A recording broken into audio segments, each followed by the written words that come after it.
Hello students, class 8 subject science. Today we will study modes of reproduction. Reproduction का मतलब होता है प्रजनन, modes का मतलब होता है तरीका. जो reproduction होता है वो कितने प्रकार का होता है.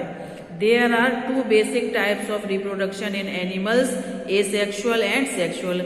यहाँ animals में दो basic तरह का reproduction होता है, asexual and sexual. Asexual reproduction. What is asexual reproduction? Asexual mode of reproduction takes place when a single parent gives rise to a new individual of its kind. जो asexual reproduction का जो तरीका है उसमें जब उसमें क्या होता है, एक सिंगल पेरेंट होता है जिसमें मतलब एक ही पेरेंट होता है और वो अपने ही प्रकार के नए इंडिविजुअल्स को बनाता है. Animals such as amoeba, starfish and hydra reproduce asexually. Animals जैसे कि अमीबा है, स्टारफिश है और हाइड्रा है, इनमें asexual reproduction होता है. Some of the asexual reproduction processes are discussed here. यहाँ पर कुछ asexual reproduction जो processes हैं उनके बारे में डिस्कस किया गया है. Please listen carefully. First asexual reproduction is budding. And second is binary fission. Budding.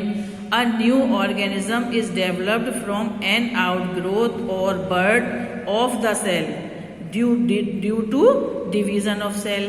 ये जो नया ऑर्गेनिज्म डेवलप होता है वो कैसे होता है कि जो सेल डिवीजन जो की वजह से जो आपका जो ऑर्गेनिज्म होता है उसमें क्या होती है, आउट ग्रोथ, जिसको कि ये देखिए बड कहते हैं, इसकी वजह से होता है. This process is called budding. ये जो प्रोसेस होता है उसको बडिंग कहा जाता है. For example, hydra reproduces asexually by producing birds. Example के लिए जो हाइड्रा होता है जो आपको डायग्राम में दिखाया गया है ये एसेक्सुअली रिप्रोड्यूस करता है. किसको? बर्ड्स को प्रोड्यूस करके. ये देखिए आपको डायग्राम में दिखाया गया है.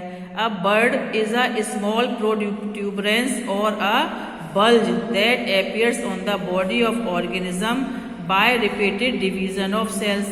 ये जो बर्ड होती है ये ये एक छोटी प्रोट्यूबरेंस कहते हैं इसको, या बल्ज भी कहते हैं, ये जो स्ट्रक्चर होता है इसको, और ये ऑर्गेनिज्म की बॉडी पर एपियर होता है और ये किससे होता है, सेल डिवीजन का जो रिपीटेशन होता है उसकी वजह से.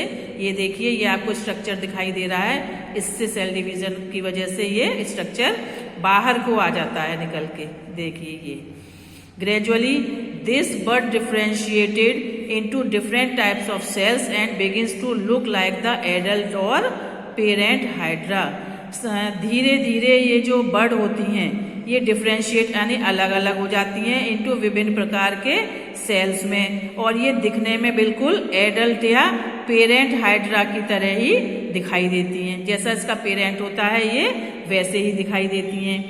When the young organism is fully formed, it detached itself from the parent and begins its life as an independent organism. जब ये यंग ऑर्गेनिज्म पूरी तरह से बन जाता है, पूरी तरह से जब बन जाता है तो ये क्या करता है, अपने पेरेंट से डिटैच हो जाता है. देखिए आप, तो क्या करता है, ये अपने पेरेंट से डिटैच हो जाता है और ये एक इंडिपेंडेंट ऑर्गेनिज्म की तरह ही इसकी लाइफ शुरू हो जाती है. The newly developed hydra is an exact replica of the parent animal as it involves only one parent. ये जो न्यूली डेवलप हाइड्रा होता है ये बिल्कुल अपने पेरेंट की तरह ही दिखाई देता है. जैसा कि इसका पेरेंट होता है ये बिल्कुल अपने पेरेंट की कॉपी दिखाई देता है.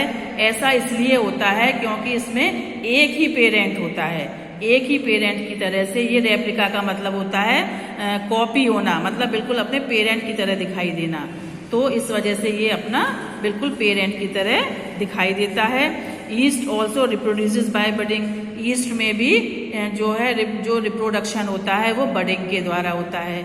आप इसको देखिए डायग्राम से अच्छी तरह समझ सकते हैं. ये देखिए आपका पेरेंट हाइड्रा है, इससे में देखिए ये आपको जो स्ट्रक्चर दिखाई दे रहा है उभरा हुआ स्ट्रक्चर जिसको कि बड कहते हैं.